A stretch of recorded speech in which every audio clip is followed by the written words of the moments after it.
tough and difficult decision he made in pleading guilty and deciding to reveal what had been going on in the activities alleged in the indictment.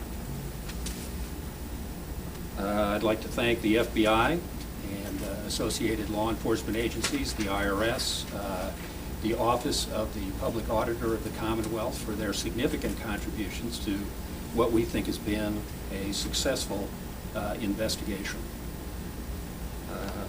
I'd also like to mention that there are many hardworking people at the CUC, and the United States Attorney commends them for continuing their work in the wake of all of these distractions. A couple of reminders. The indictment is merely an allegation. The prosecution, the trial has yet to take place, and we would request that people refrain from disturbing the defendants and potential witnesses. Now, we will answer questions, but I want to give you a caveat. Although this is a significant matter and is of, well, it's a serious matter, the more serious matter of a trial is about to occur, and so we may deflect certain questions about what we intend to prove at that trial. But I also want to assure the people of the Commonwealth that this is an ongoing investigation, and that the FBI, the IRS, the other investigative agencies here are committed to investigating and prosecuting any of the individuals who interfere with the provision of governmental services in the Commonwealth, especially those services that are as basic as electricity. We're open for questions. What does Mr. Guerrero's guilty plea mean as far as will he be providing information, and will he testify if there's a trial against the remaining defendants? Has he pledged cooperation? We expect all of that.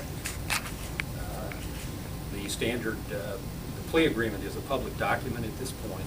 The cooperation provisions within it are open for your inspection.